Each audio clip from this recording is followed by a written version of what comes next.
Finding something actually creative can feel tough when everything is a remake of a remake.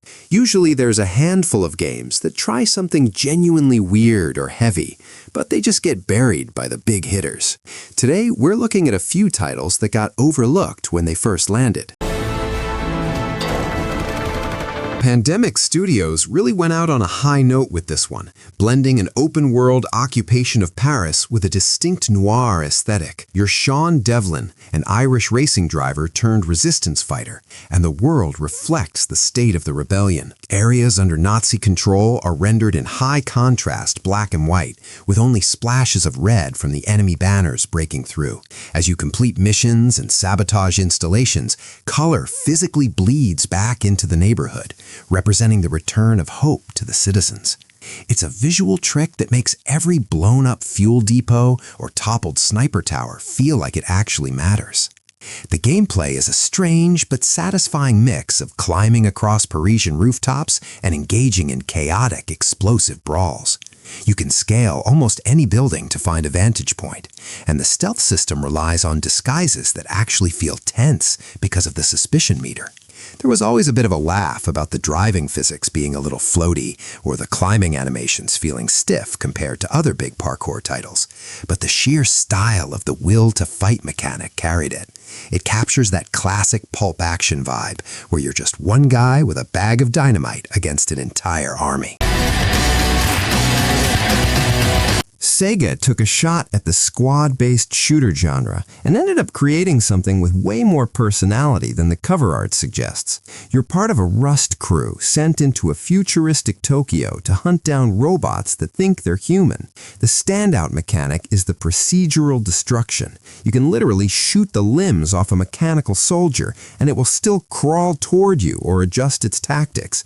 Taking out a robot's legs forces it to drag itself along the floor, while popping off its head makes it start firing wildly at its own teammates. Squad relationships are everything here with this finicky voice command system. Your teammates only listen or like you based on battle performance and how you answered their mid-mission banter. The consequence of being a jerk or accidentally shooting them mean they might just ghost your orders when things get hairy. People often poked fun at the voice recognition failing at the worst times, but the chemistry between the characters, especially the combat robot Kane, kept the story real. It's a loud, chunky action game that actually has something interesting to say about artificial intelligence without getting too bogged down in philosophy.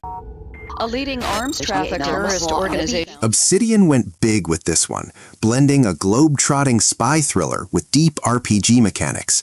You're in the shoes of Michael Thornton, a secret agent who goes rogue, and the way the world reacts to your personality is the real draw.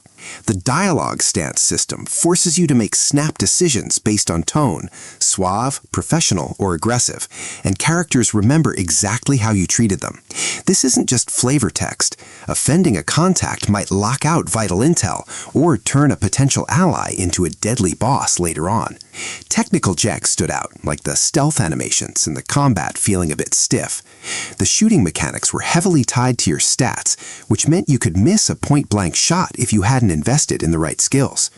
Despite those rough edges, the level of reactivity and the branching narrative stands apart. The hacking minigames is a bit of a nightmare, but the sheer number of ways to approach a mission, from a silent ghost to a loudmouth brawler, keeps one invested. It's a messy, complex game that prioritizes player agency over traditional polish. Jaeger Development took what looked like a standard military shooter and turned it into a psychological descent that most people weren't ready for. You're leading a Delta Force squad into a Dubai that's been buried under massive shifting sandstorms, and the environment is just as much of a threat as the insurgents.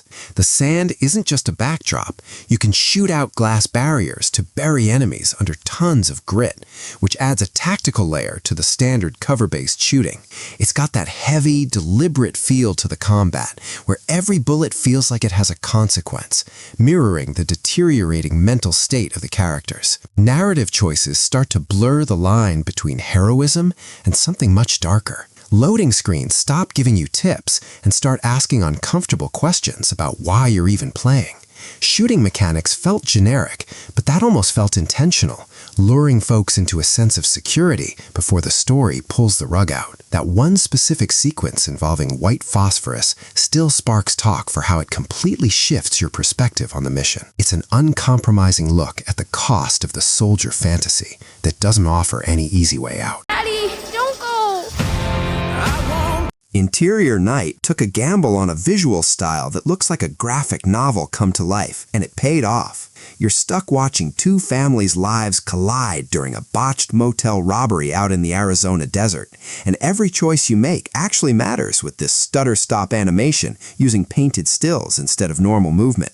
That keeps all the focus on the performances and that building tension in the branching story. You're hitting these crossroads moments constantly, where one decision means a character survives, where their whole future collapses. There were jokes about the multiplayer, where people vote on choices through a phone app, turning a solo story into total chaos.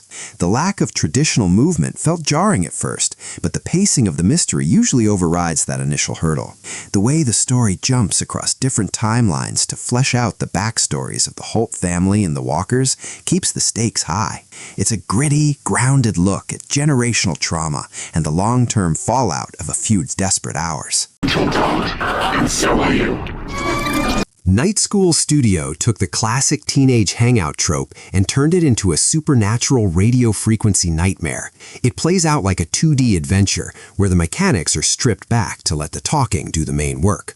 You navigate Edwards Island, and instead of just clicking through boxes, the dialogue bubbles pop up in real time while you're walking. This creates a flow where conversations feel natural, even when you're accidentally cutting someone off because you're distracted by a weird glowing rift. Using the handheld radio to tune into ghostly frequencies is a clever way to interact with the environment, that turning static audio into a genuine layer of dread. That's the good creepy stuff. The watercolor backgrounds have this moody Pacific Northwest vibe that makes the island feel isolated and ancient.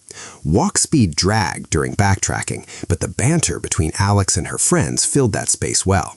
It captures that specific feeling of being young and unsure, mixed with high-stakes cosmic horror. The way the ending branches based on your attitude toward your stepbrother or your best friend gives the narrative some actual weight. It's an experience where the atmosphere stays with you long after the radio goes silent. If you're into heavy emotional stuff with creepy supernatural edge, check this out. You won't forget it. What's real? American McGee's Alice is this twisted wonderland thing that goes way beyond just dark fairy tale stuff.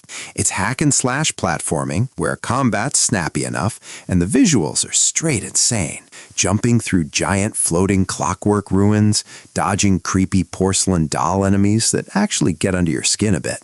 A pepper grinder gun, hobby horse hammer, fun as hell to mess around with. The world flips between gray, miserable London and these bright, blood-soaked dreamscapes. Keeps you guessing. Movement's got that floaty triple jump rhythm, so platforming doesn't suck like you'd think.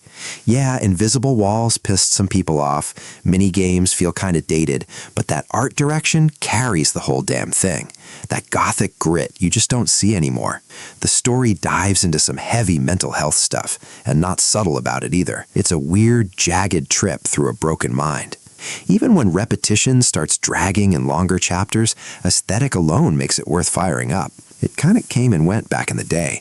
Not enough people gave it love. Giant Squid grabbed the concept of an open world and stripped away the cluttered maps and quest markers, replacing them with a sense of pure momentum.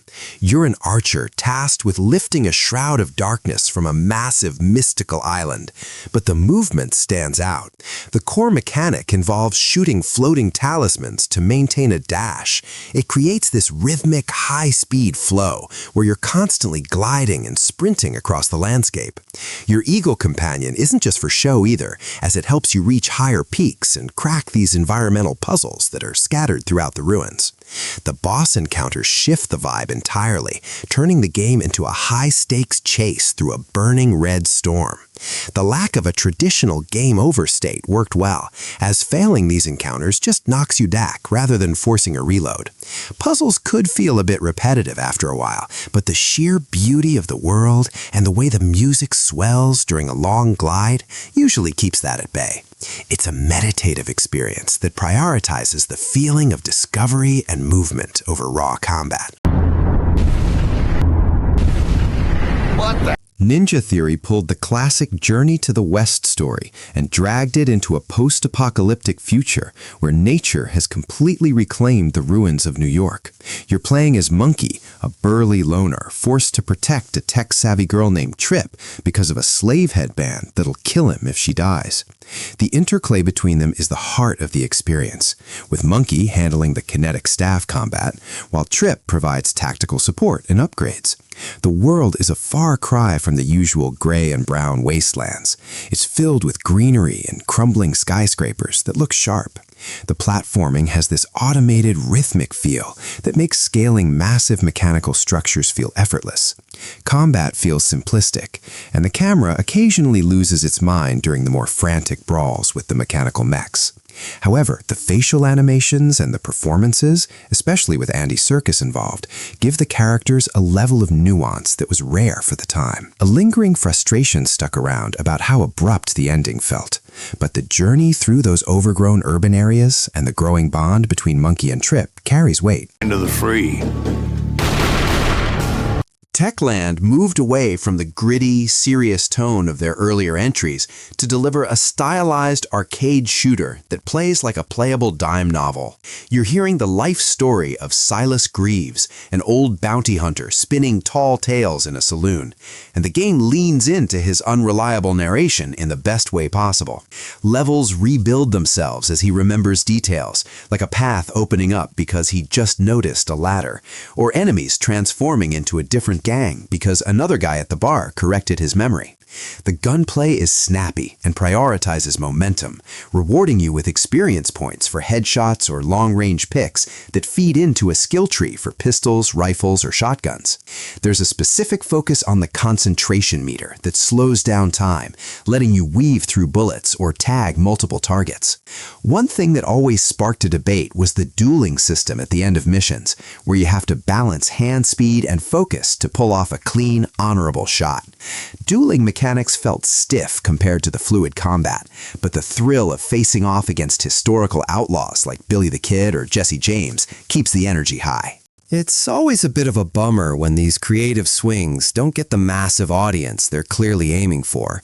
Whether it's a weird movement mechanic or a story that actually has some guts, these are the ones that usually stick in my head the longest. I'm curious though, what's that one game you think flew under the radar? Drop it in the comments. I'd love to know what's in your mental library. If you enjoyed the video, give it a like and consider subscribing for more. We really appreciate you watching. Take care.